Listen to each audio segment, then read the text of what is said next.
Magandang umaga po sa ating lahat. Narito ang ating weather update. Ngayong araw, inaasahan pa rin natin na magiging maganda at maliwalas na panahon sa buong bansa.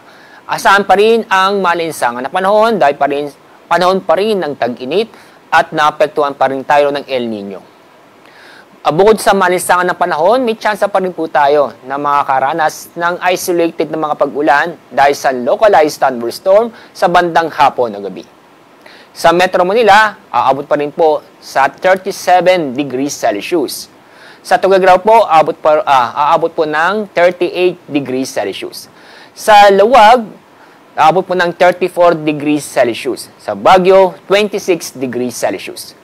Sa lugar po ng Tagaytay at Legazpi City, ang inaasahan po nating pinakamataas na temperatura ay aabot ng 33 degrees Celsius. Dako tayo sa lalabing bahagi ng ating bansa.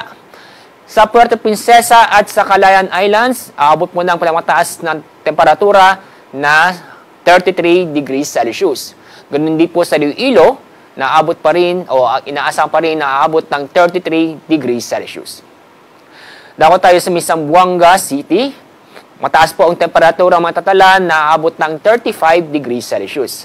Samantala sa Davao, bagyang mababa, nasa 34 degrees Celsius. Kasalukuyan po, itong easterlies po ang nakakapekto sa ating buong bansa. Yung pong ITCZ o yung Intertropical Convergence Zone, inyong makikita itong sanlinyang kaulapan sa may south ng Mindanao ay hindi po na umaabot sa ating bansa.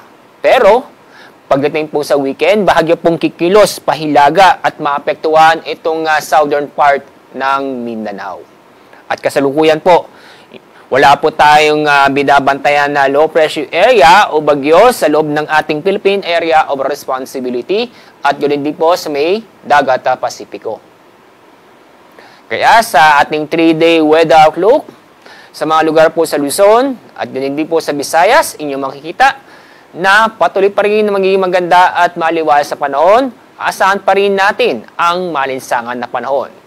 Sa Metro Manila, aabot mo ng 36 to 37 degrees Celsius. Sa Baguio, 26 to 27 degrees Celsius.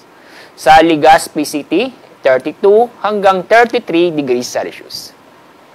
Sa Metro Cebu, inaasahan po natin na aabot po ng 32 degrees Celsius. Sa Iloilo, 32 to 33 degrees Celsius.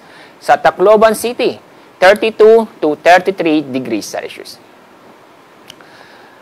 Tulad ng banggit ko kanina, dahil sa ITCZ, sa mga kababayan po natin sa Metro Davao, pagdating po ng weekend, magiging maulap ang kalangitan na may kasamang kalat-kalat na pag-ulan at thunderstorm.